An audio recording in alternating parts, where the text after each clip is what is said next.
Cinderella की कहानी।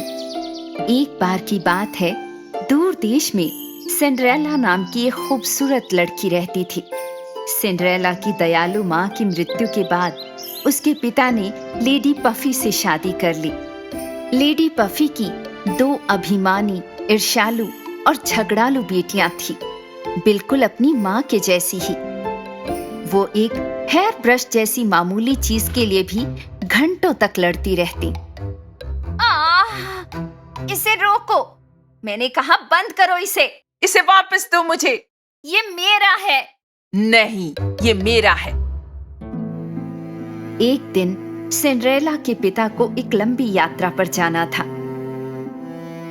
Lady puffy ने मौके का फायदा उठाते हुए बेचारी सिंड्रेला से घर के सारे मेहनत वाले काम करवाए। पूरे घर की सफाई, लकड़ियों को चिमनी तक ले जाने और भोजन तैयार करने में सिंड्रेला का सारा समय चला जाता। उसके इतनी मेहनत करने के बावजूद लेडी पफी और उनकी बेटियां उसके प्रति कठोर और घमंडी थी। माँ, सिंड्रेला गंदी है, उसे हमारे साथ एक ही कमरे में खाने से मना करो। उसे हमारे कमरे में सोने मत दो, हमें बुरे सपने आते हैं। सिंड्रेला, तुमने सुना मेरी बेटियों ने क्या कहा? जाओ और अटारी में सोने के लिए जगह ढूंढो। बेचारी सिंड्रेला अटारी में एक धूल भरे पुराने कमरे में चली गई। उसने अपनी छोटी सी खिड़की से बाहर बगीचे में देखा। वो अक्सर खिड़की में एक बर्फ जैसे सफेद कबूतर से बातें करती।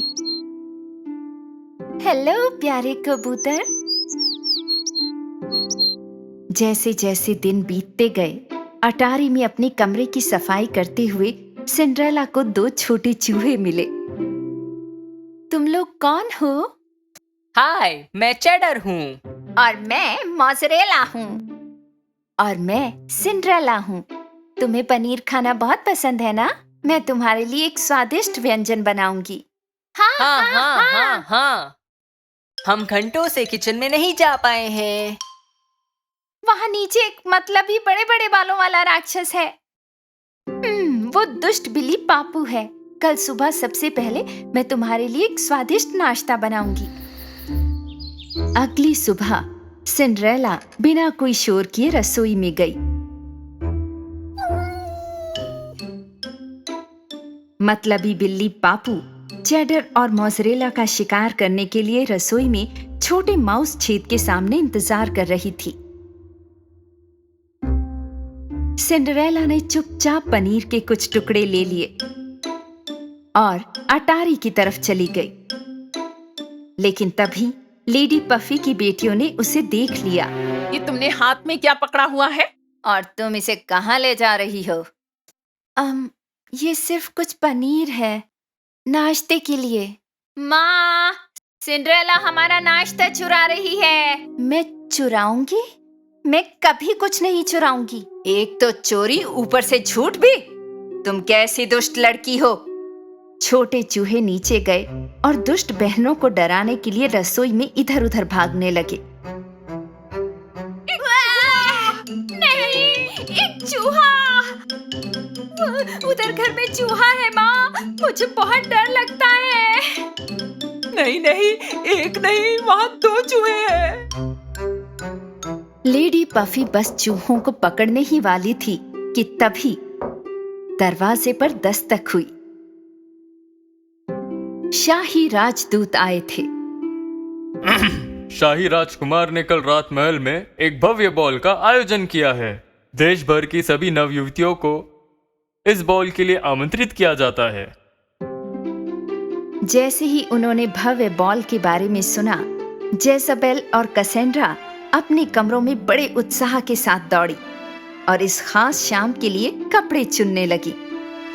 लेडी पफी चाहती थी कि उसकी बेटियां सबसे खूबसूरत दिखें, इसलिए दुष्ट सौतेली बहनों ने सिंड्रेला को उनके लिए सुंदर बॉल ड्रेस तैयार करने के लिए मजबूर किया। अगला दिन आ पहुंचा। सिंड्रेला बहुत थकी हुई थी। उसके छोटे दोस्तों ने उसे जगाने की कोशिश की। सिंड्रेला, जागो, आपको बॉल के लिए जाना है। लेकिन मेरे पास तो एक भी ड्रेस नहीं। मेरे पास एक ही ड्रेस है जो गंदी है। अपनी आंखें बंद करो सिंड्रेला, हमारे पास तुम्हारे लिए एक सरप्राइज है। उसके छोटे दोस्त सिंड्रेला को कमरे के बीच में ले गए। सफेद कबूतर ने अपनी चोंच से दीवार पर लगे आवरण को उठा लिया।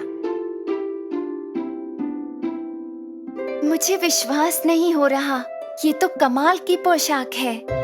सिंड्रेला ने अपनी नई ड्रेस पहनी, अपने बालों को संवारा और अंत में नीचे चली गई। लेकिन उसकी दुष्ट सौतेली बहनों ने सिंड्रेला को देखा तो वो ईर्ष्या से पागल हो गईं।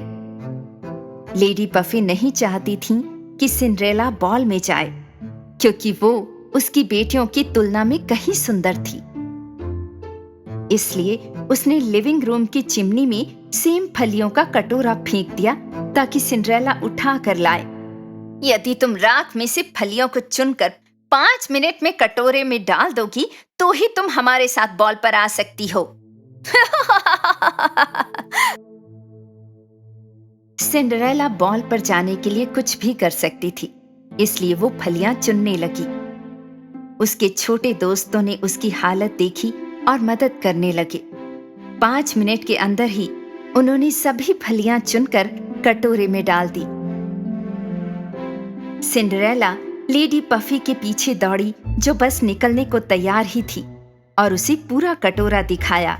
लेडी पफी अब भी सिंड्रेला को बॉल पर नहीं ले जाना चाहती थी, इसलिए इस बार उन्होंने सिंड्रेला को गंदी ड्रेस का बहाना बना दिया और वो सिंड्रेला को घर में अकेले छोड़कर राजकुमार के महल में चली गईं।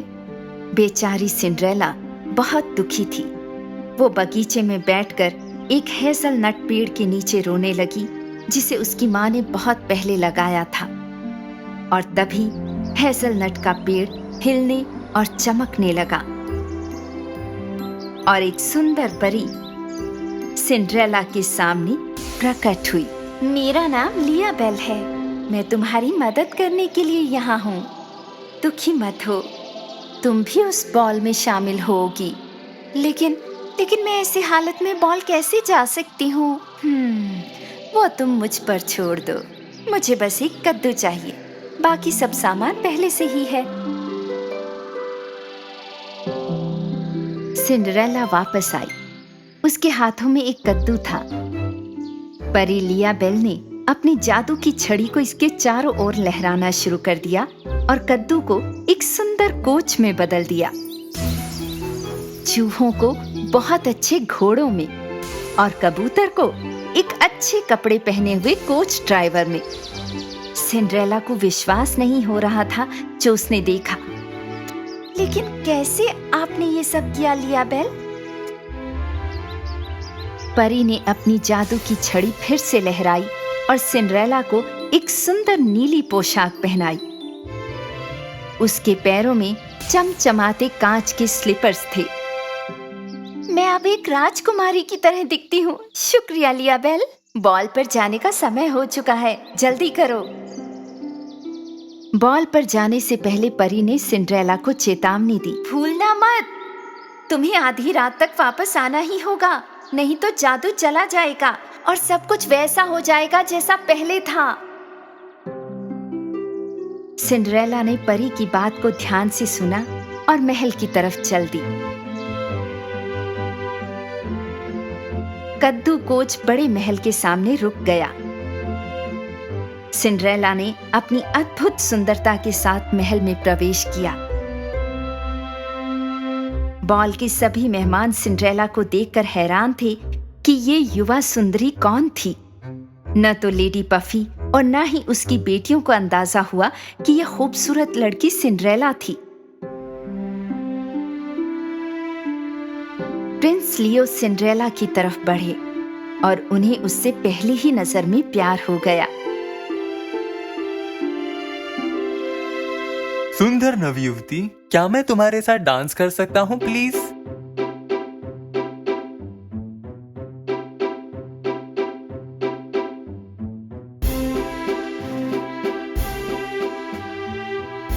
सिंड्रेला प्रिंस लियो के साथ किए जादुई नृत्य से मंत्रमुग्ध हो गई थी।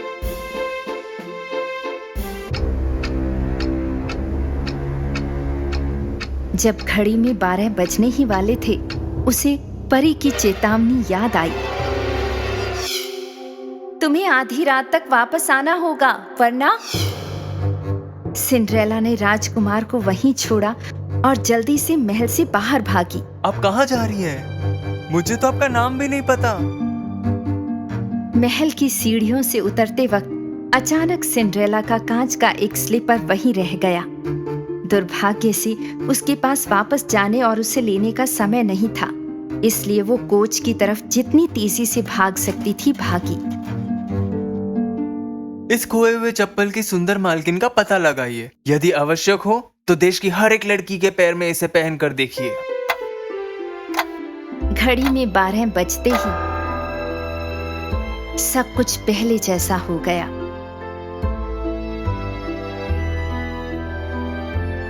सिंड्रेला अटारी में अपने कमरे में वापस चली गई। वो उस जादुई रात के बारे में सोचने लगी जो उसने राजकुमार लियो के साथ गुजारी थी। उसे महसूस हुआ कि उसे प्यार हो गया था, लेकिन ये असंभव लग रहा था कि राजकुमार उसे उसके पुराने गंदे कपड़ों में पहचाने। समय बीतता गया और राजकुमार ने महल के पास कांच की कीमती स्लीपर्स को रखने के लिए एक विशाल हवेली बनवाई।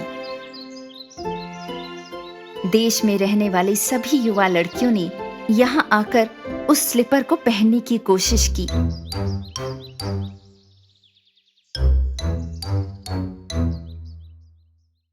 यहाँ तक कि लेडी पफी और उनकी बेटियां भी उस हवेली में जाकर आई, लेकिन सिंड्रेला को अपने साथ नहीं ले गईं। तुम घर पर ही रहो, वो जूता किसी भी कीमत पर तुम्हारा नहीं हो सकता। बिल्कुल, जूता कैसेंड्रा या मुझे ही फिट होने वाला है, लेकिन मैं भी इस देश में रहने वाली एक युवा लड़की हूँ, मुझे भी जूते के लिए कोशिश करने का हक है। लेडी पफी ने भी सिंड्रेला की बात पर कोई ध्यान नहीं दिया। उसने उसे घर में बंद कर दिया और अपनी बेटियों के साथ चली गई। बेशक कांच का वो स्लीपर ना तो कैसेंड्रा के पैरों में फिट हुआ, ना ही जेजाबेल के। अगर मैं बस थोड़ी और कोशिश करूं तो मुझे लगता है ये फिट होगा। रात के समय जब हवेली रोशन होती थी, सिंड्रेला घर से बाहर आई, मोज़रेला और चेडर की बदौलत। वो शाही हवेली पहुंची और चमचमाते कांच की स्लीपर की ओर चली गई। जैसे ही वो स्लीपर पहनने की कोशिश करने वाली थी, राजकुमार लियो ने कमरे में कदम रखा। रुक जाओ, हिलना मत, आप जूते को नुकसान पहुंचाने जा रही हैं। नहीं नहीं नहीं, ये मेरा स्लीपर है, ये मेरे पैरों में एकदम फिट है। वो सच कह रही है, वो सिंड्रेला है। सिंड्रेला ने हिम्मत करके प्रिंस लियो के सामने जूता पहना और उन्होंने महसूस किया कि स्लीपर सिंड्रेला के पैरों में एकदम फिट था। तुम ही हो वो खूबसूरत लड़की जिसके साथ मैंने उस रात डांस किया था। क्या मैं तुम्हारा नाम जान सकता हूँ? मेरा नाम सिंड्रेला है राजकुमार। क्या आप मुझसे शादी करेंगी सिंड्रेला? सिंड्रेला ने खुशी से राजकुमार को हाँ कहा, जिसे वो प्यार करती थी। उन्होंने बड़े महल में शादी की और उसके बाद हमेशा खुश रहे।